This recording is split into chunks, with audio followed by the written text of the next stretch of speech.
বিসমিল্লাহির রহমানির রহিম। সুপ্রিয় শিক্ষার্থীবৃন্দ, আসসালামু আলাইকুম। ঈদ পরবর্তী সময়ে তোমাদের সবাইকে আমি আমার আজকের এই ক্লাসে স্বাগত জানাচ্ছি। আমি মোহাম্মদ মাহমুদুল হাসান, প্রভাষক, অর্থনীতি বিভাগ, ঢাকা কলেজ, ঢাকা। আশা করি আলহামদুলিল্লাহ সবাই ভালো আছো। হ্যাঁ, আজকের আমাদের আলোচনার বিষয়বস্তু হচ্ছে বিস্তার পরিমাপ। বিস্তার পরিমাপ ঈদের আগে আমরা যেখানে শেষ করেছিলাম, আজকে আমরা সেখান থেকে শুরু করব।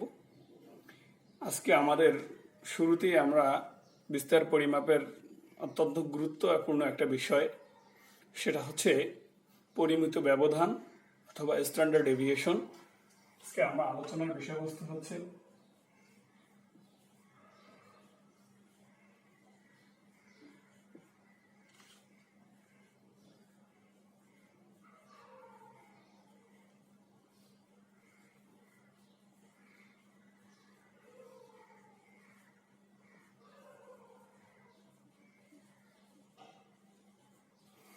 স্ট্যান্ডার্ড ডেভিয়েশন অথবা পরিমিত ব্যবধান।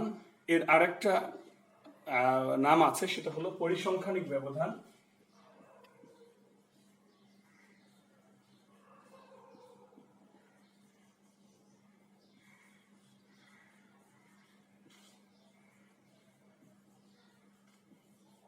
পরিসংখ্যানিক ব্যবধান অথবা স্ট্যাটিস্টিক্যাল ডেভিয়েশন।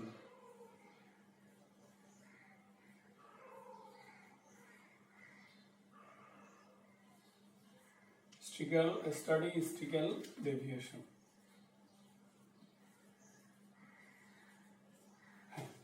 দেখো, আমাদের পরিমিত ব্যবধানের একটা ইংলিশ ভার্সন হইল স্ট্যান্ডার্ড ডেভিয়েশন এবং আরেকটা নাম আছে পরিসংখ্যানিক ব্যবধান অথবা স্ট্যাটিস্টিক্যাল ডেভিয়েশন। হ্যাঁ, আজকে আমরা যদি পরিমিত ব্যবধান আলোচনা করতে যাই, তাহলে আমাদের আগের মতো দুটো জিনিস আমাদের মাথায় রাখতে হবে। যেমন যখনই আমরা পরিমিত ব্যবধান আলোচনা করব, তখন আমাদের ক্ষেত্রে দুটো জিনিস হচ্ছে যে অবিন্যস্ত উপাত্ত এবং বিন্যস্ত উপাত্ত। এর আগেও আমরা যখন করেছি তখন আমরা অবিন্যস্ত এবং বিন্যস্ত উপাত্ত আমাদের আলোচনা এসেছে। আজকে আমরা বিন্যস্ত এবং অবিন্যস্ত উপাত্তের আলোচনায় আমরা যাচ্ছি না, গভীরে যাচ্ছি না। আমরা শুধু জানি যে বিন্যস্ত উপাত্ত বা অবিন্যস্ত উপাত্ত জিনিসটা কি। অবিন্যস্ত উপাত্ত হচ্ছে যেখানে তথ্যের শুধু তথ্যগুলো দেয়া থাকবে, কিন্তু তথ্যের সাথে তথ্যের অন্য কোনো গুরুত্ববাচক মান দেয়া থাকে না, শুধু তথ্যগুলো দেয়া থাকে। এবং বিন্যস্ত উপাত্তের ক্ষেত্রে তথ্যের মানের পাশাপাশি এর গুরুত্ববাচক মানগুলো দেয়া থাকে। এই দুটো জিনিস আমরা মাথায় রাখবো। দেখো, আজকে আমরা যদি আলোচনায় যাই, তাহলে আমি যেটা বলেছি যে পরিমিত ব্যবধানের ক্ষেত্রে আলোচনার জন্য আমাদের যে জিনিসটা মাথায় রাখতে হবে, সেটা হলো একটা হলো অবিন্যস্ত উপাত্ত এবং বিন্যস্ত উপাত্ত। যখনই আমরা অবিন্যস্ত এবং বিন্যস্ত উপাত্ত আলোচনায় যাব, তখন আমাদের ক্ষেত্রে আবার সূত্রের ব্যাপারটা চলে আসে। দেখো, আমাদের যদি আমরা সূত্র নিয়ে চিন্তা করে থাকি,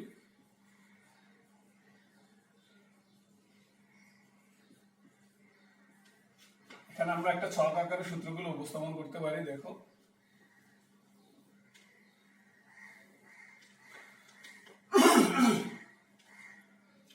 অবিন্যস্ত উপাত্ত,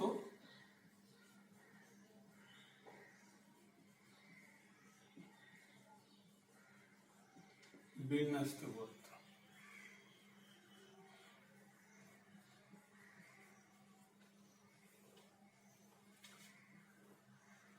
দেখো, অবিন্যস্ত এবং বিন্যস্ত উপাত্তের ক্ষেত্রে আমাদের আবার দুটো জিনিস আছে। একটা হলো এই বিন্যস্তের ক্ষেত্রে যখন আমরা যাব, তখন সূত্রগুলো আবার দুটি উপায় আছে। সেটা হলো যে একটা প্রত্যক্ষ পদ্ধতি এবং অন্যটা হচ্ছে পরোক্ষ বা সংক্ষিপ্ত পদ্ধতি।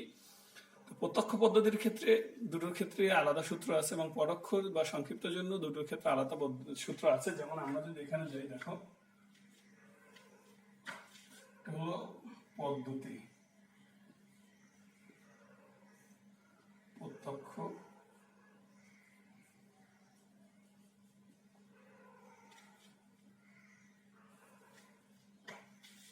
পরোক্ষ বা সংক্ষিপ্ত।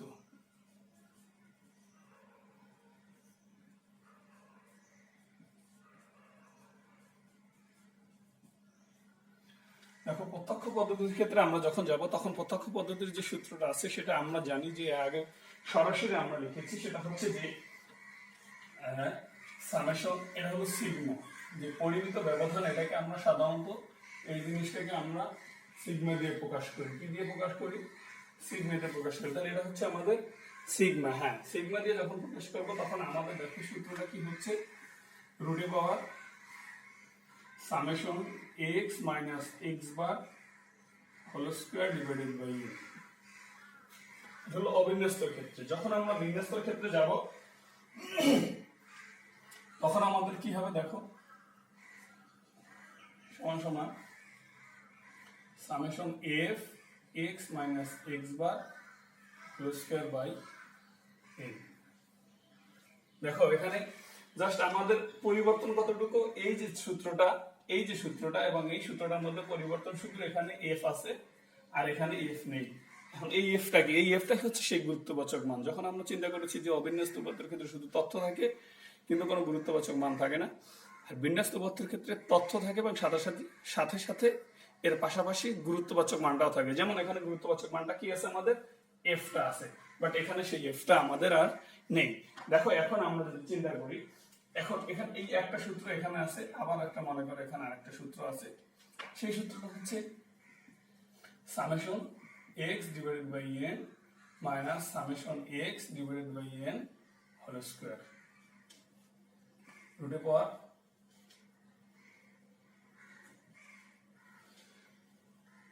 দেখো এখানে যে জিনিসটা আছে, এই যে একটা সূত্র আছে এখানেও সিগমা।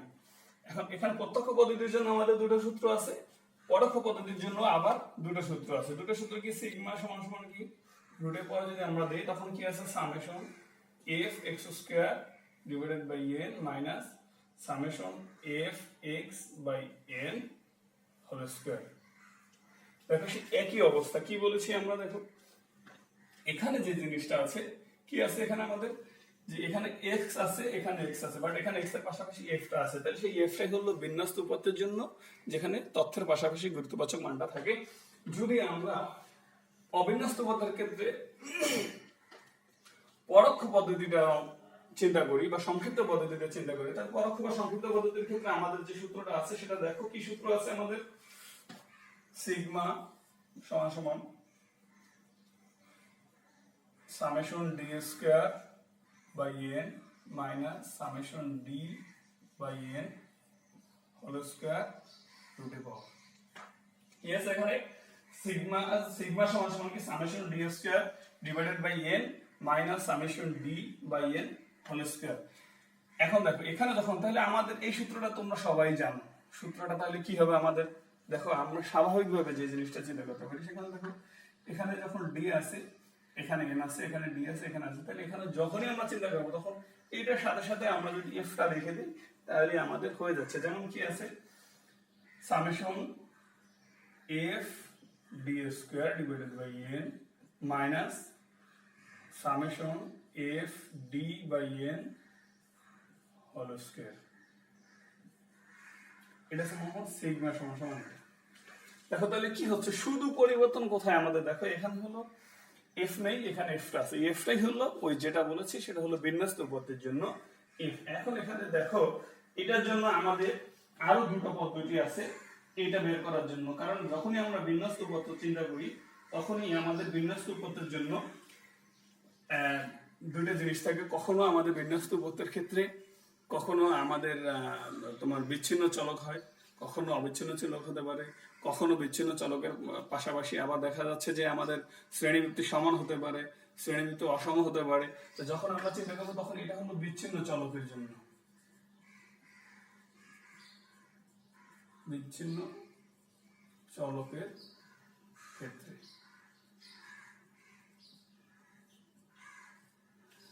এরপরে যদি আমরা চিন্তা করি এখানে আরেকটা জিনিস আছে, সেটা হলো কি আমাদের যদি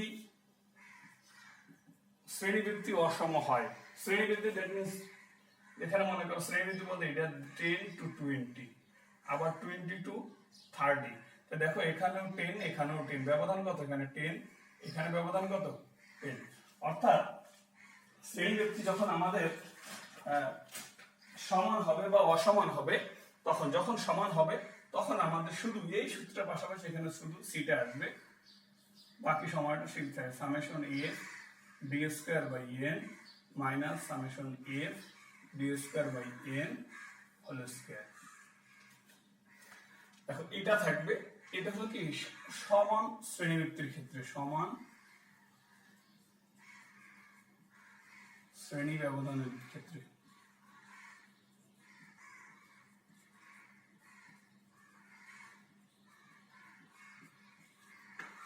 তাহলে এখন যেহেতু সমান আসছে, সুতরাং আমাদের আরেকটা প্রশ্ন আসতে পারে, তাহলে অসমান হলে কি হবে?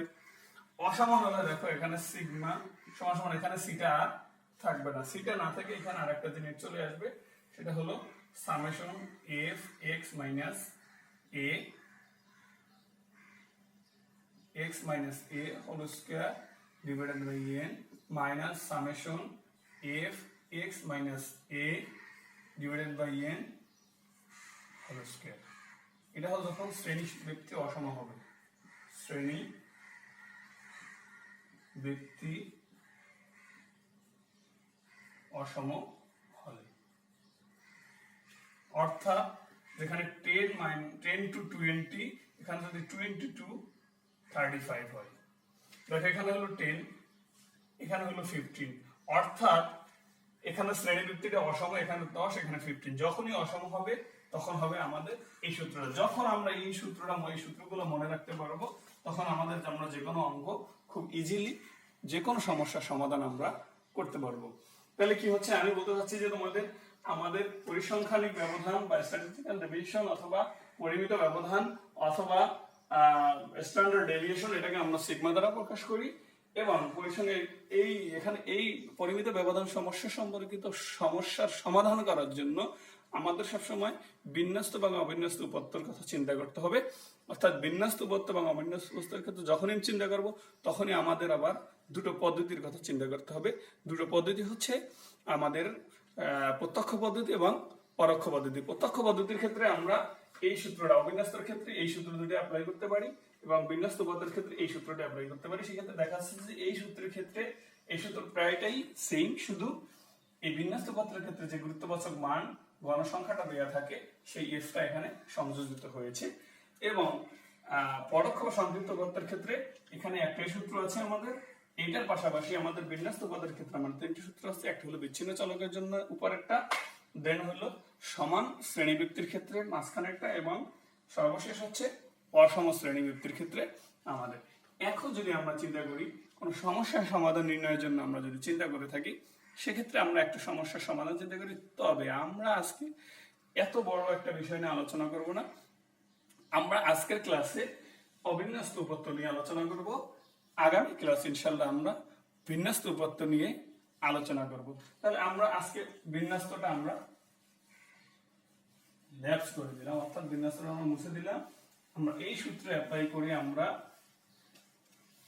আজকে সমস্যার সমাধান নির্ণয়ের চেষ্টা করব। দেখো এই সূত্র যদি চিন্তা করো, তুমি যদি মনে করো এখানে তোমার শুধু এটা আছে,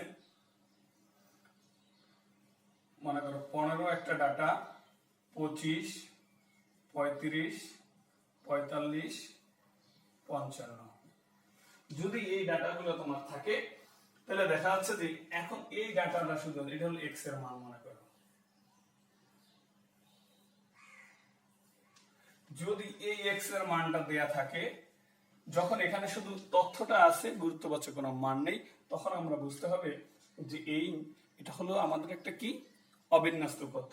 যখনই অবিন্যস্ত উপাত্ত থাকবে, তখন যদি আমরা চিন্তা করি প্রত্যক্ষ পদ্ধতি এবং পরোক্ষ পদ্ধতি।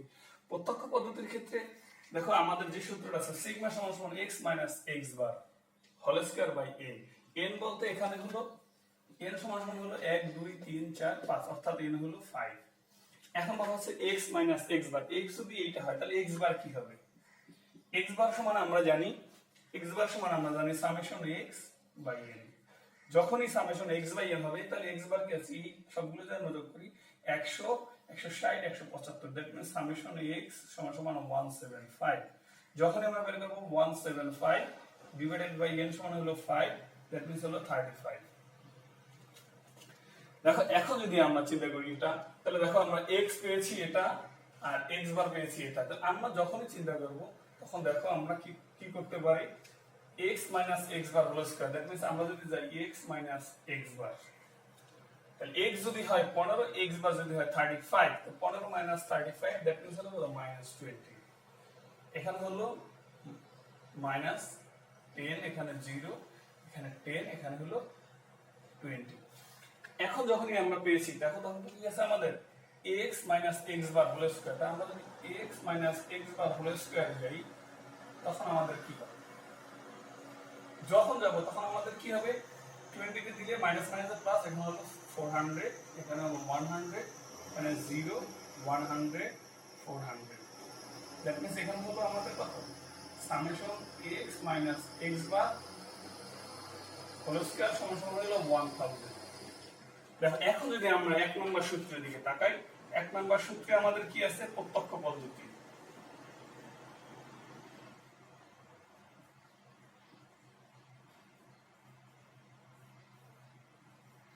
প্রত্যক্ষ পদ্ধতির ক্ষেত্রে 1 নম্বর সূত্রে আমরা যখনই যাই তাহলে কি আছে? আমরা জানি সিগমা সমান সমান রুটে power summation x x bar whole square divided by n।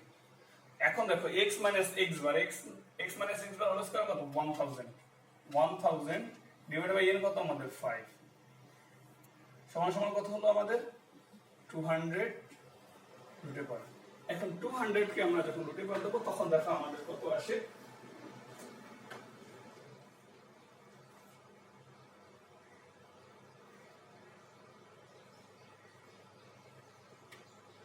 রুটে পাওয়ার 200 ইজ ইকুয়াল কত আমাদের? 14.14। দ্যাট মিন্স এখানে হলো রেজাল্ট কত আমাদের? 14.14। এই হলো একটা আমরা পেয়েছি। দেখো এই সূত্রটা আমাদের কমপ্লিট। এখন যদি আমরা চিন্তা করি যে হ্যাঁ এটা করলাম, এখন আমরা নিচের সূত্রটা অ্যাপ্লাই করে দেখি যে আমাদের আসলে ঠিক আছে কিনা। নিচে যখনই আমরা যাব তখনই দেখো একটা জিনিস, এটা আমাদের কমপ্লিট। এখন নিচে যাওয়ার জন্য আমাদের কি আছে? 2 নম্বর সূত্র আমরা যখন চিন্তা করব তখন আমাদের সূত্রটা আমরা লিখি। দেখো সামেশন x স্কয়ার minus x square by n minus summation x by n whole square. এটা হলো রুট। দেখো আমাদের x স্কয়ার দরকার, যখনই x স্কয়ার দরকার তখন আমরা এটা মুছে দিই।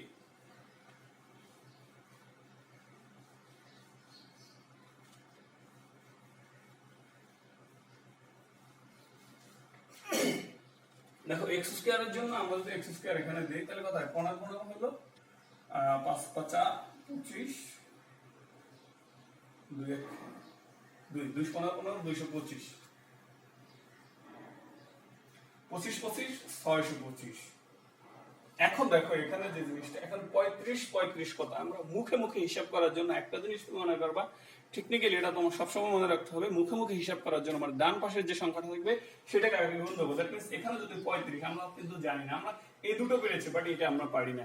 তাহলে এটা পারার জন্য যে পন্থা তোমাকে অবলম্বন করতে হবে এটা মনে রাখো। শর্ট টেকনিক একটা পন্থা, এটা তুমি বিভিন্ন প্রতিযোগিতামূলক পরীক্ষার ক্ষেত্রেও এই সূত্রটা অ্যাপ্লাই করতে পারো।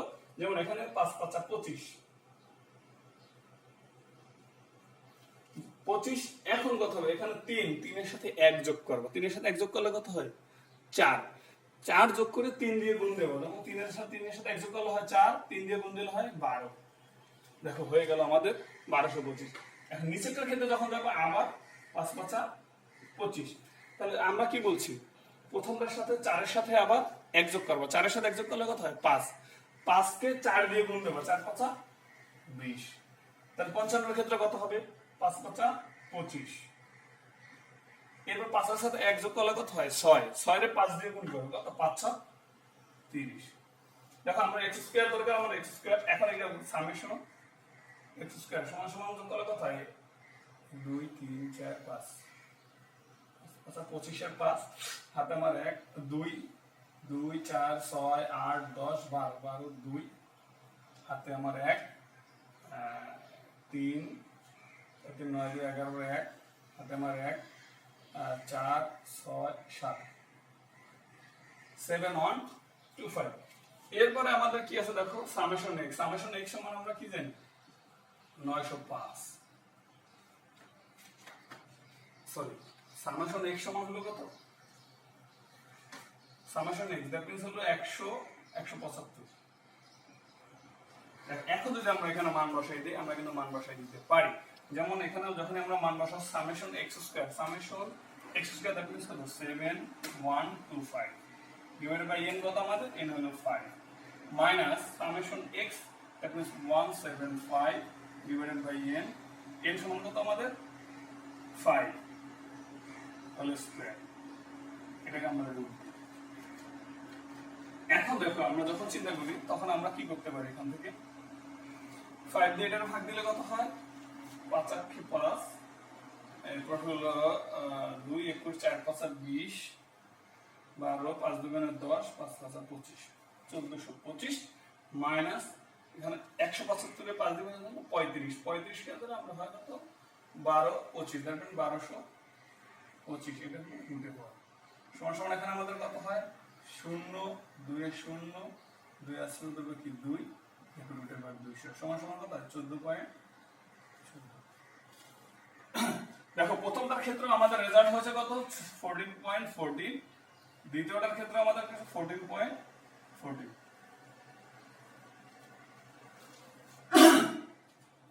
এখন আমরা এই দুটো আমরা পেয়েছি যেখানে এখানে কথা হচ্ছে যদি আমরা এই জিনিসটা পরোক্ষ বা সংক্ষিপ্ত পদ্ধতিতে চিন্তা করি, দেখা যাচ্ছে প্রথমটা আমাদের কমপ্লিট করলাম, এরপরে আমরা দ্বিতীয়টাও কমপ্লিট করলাম, কিন্তু এটা যদি আমরা আবার এই যে পরোক্ষ পদ্ধতি বা সংক্ষিপ্ত পদ্ধতির ক্ষেত্রে চিন্তা করি, প্রত্যক্ষ পদ্ধতির ক্ষেত্রে আমাদের যে দুটো সূত্র আছে সেই দুটো সূত্র আমরা অ্যাপ্লাই করে দেখেছি যে হ্যাঁ আমাদের দুটো রেজাল্ট একই হয়েছে, অর্থাৎ আমাদের ঠিক আছে। এরপর যদি আমরা পরোক্ষ বা সংক্ষিপ্ত পদ্ধতির কথা চিন্তা করি তখন দেখি আমাদের কি হয়। দেখো এই জিনিসটা আমরা এখন বুঝতে দিই। আবার এখানে যে জিনিসটা আছে আমাদের সেটা হলো সিগমা, এটা হলো পরোক্ষ পদ্ধতি।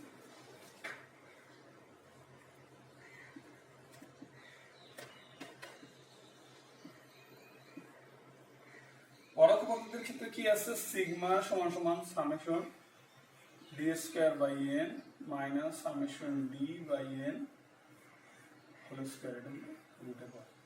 দেখো এখন ডিটা এখানে একটা নতুন একটা জিনিস হচ্ছে ডি। ডি সমান আমরা কি জানি, আমরা আগে লিখি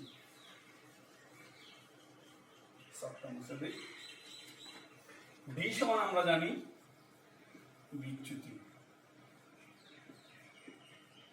ডি সমান আমরা বিচ্যুতি জানি, অর্থাৎ ডি সমান সমান এক্স মাইনাস এ।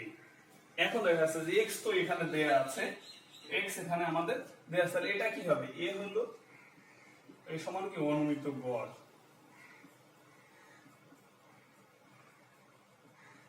অনুমিত গড়, অনুমিত গড় কি অনুমিত গড়, এখানে যে মানগুলো আছে সেখানে মানগুলোকে যে কোনো একটাকে আমরা অনুমান করে গড় ধরে নেব, যে কোনো একটাকে অনুমান করে গড় ধরে নেব। যদি আমরা যেহেতু এখানে 5টা আছে তাহলে মাঝখানেরটা ধরাটাই আমাদের জন্য বেটার।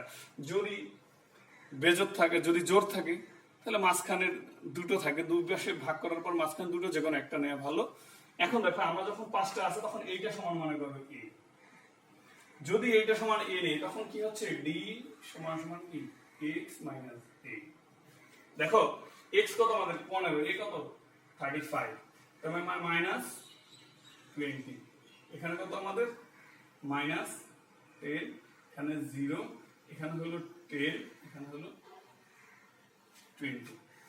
এখন দেখো আমাদের ডি মানটা পেয়েছি, এখন সূত্র কি আছে ডি স্কয়ার আর হলো সামেশন ডি। ডি স্কয়ার যদি আমরা দেই, ডি স্কয়ার দিলে আমাদের কত হবে, দেখো ডি স্কয়ার দিলে কত হচ্ছে 20 আর 400 হলো 100, হলো 0 100 400, that means summation d square সমান সমান কত আমাদের 1000। আর এখানে আরেকটা জিনিস আছে সামেশন ডি সমান সমান কত 0। এখন দেখো এখানে যদি আমরা মান বসাই সামেশন ডি স্কয়ার কত আমাদের 1000 ডিভাইডেড বাই n সমান কত আমাদের 5 মাইনাস এটা হলো 0 ডিভাইডেড বাই 5 উপরে রুটে পাওয়ার, তার সমান সমান কি এটা যেহেতু 0 এখানে কত হয় 1000 ডিভাইডেড বাই 5 সমান সমান কত রুটে পাওয়ার 200 সমান সমান 14.14। তাহলে দেখো এখানেও সমান সমান কত আছে 14.14, তাহলে এটাও আমাদের কমপ্লিট। এখন দেখো তিনটা সূত্র, একই অঙ্ক যখন আমরা তিনটা সূত্রে অ্যাপ্লাই করেছি তখন দেখা যাচ্ছে আমাদের একই মান এসেছে। সো আমরা যদি সূত্রগুলো মনে রাখতে পারি তখন আমাদের জন্য যে কোনো সমস্যার সমাধান করা আমাদের জন্য বেটার হবে। সেক্ষেত্রে তোমরা অবশ্যই সূত্রগুলো মনে রাখবে। সূত্রের আগে তোমাদের মনে রাখতে হবে এটা বিন্যস্ত না অবিন্যস্ত। যখনই বিন্যস্ত মনে করবে তারপরে তুমি যাবা এটা কোন পদ্ধতিতে হবে আমাদের, সংক্ষিপ্ত না পরোক্ষ বা সংক্ষিপ্ত, প্রত্যক্ষ না পরোক্ষ বা সংক্ষিপ্ত। যদি তোমাকে প্রশ্নকর্তা কখন উল্লেখ করে দেয় যে হ্যাঁ তুমি প্রত্যক্ষ পদ্ধতিতে করো, তখন তুমি প্রত্যক্ষ পদ্ধতি সূত্র অ্যাপ্লাই করবা। আর যদি উল্লেখ না করে তাহলে তুমি যে কোনো প্রত্যক্ষ বা পরোক্ষ যে কোনো সূত্রে অ্যাপ্লাই করে তুমি সমস্যার সমাধান করতে পারো, তাতে কোনো সমস্যা হবে না। ধন্যবাদ সবাইকে। আসসালামু আলাইকুম।